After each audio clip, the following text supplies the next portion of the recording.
Psalm 22 verse 4. In you our fathers trusted. They trusted, and you delivered them. Context and meaning. Psalm 22 is a heartfelt lament attributed to David, in which he pours out his deep anguish before God, yet continually returns to memories of Israel's faithfulness and God's past deliverances. Verse 4 sits at the heart of this pattern. In you our fathers trusted recalls the patriarchs and ancestors of Israel, Abraham, Isaac, Jacob, and the generations that followed, who based their very identity and hope on Yahweh's promises. They trusted, and you delivered them, affirms that their faith was never misplaced. Time and again, God proved himself faithful, from rescuing Noah's family to delivering the Israelites from Egypt, to preserving his people in countless battles and exiles. Relevance for today anchor in historical faithfulness. Just as Israel remembered how God had acted on behalf of previous generations, modern believers are called to recall the ways God has worked in their own family histories or spiritual communities. In times of uncertainty, economic hardship, health crises, social upheaval, Psalm 22 verse 4 invites us to look back at the deliverances we have experienced, however small, and let those memories bolster our trust.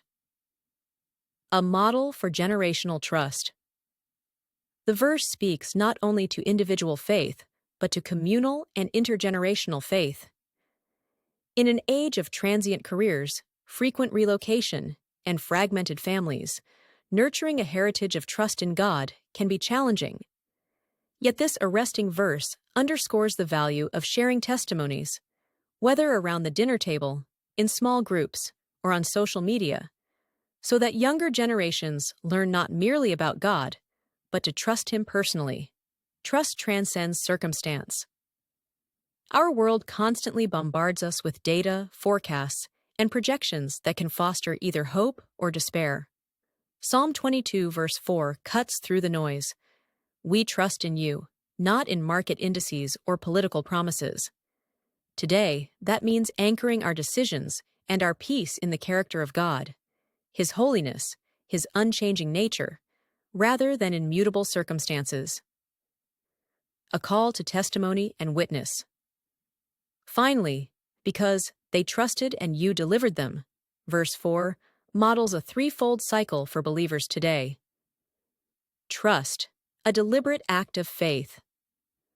Deliverance, God's response in his timing and way. Testimony, sharing the reality of that deliverance. In practice, this could look like journaling answered prayers, encouraging others with stories of hope, or publicly affirming God's goodness, even when answers come slowly. By meditating on Psalm 22 verse 4, we join a chorus that spans millennia. Believers who, despite trial and laments, choose to say, "Our trust is in you, O Lord, just as our fathers trusted, and you did not fail them." In today's rapidly shifting landscape, this ancient confession remains a steadfast anchor for the soul.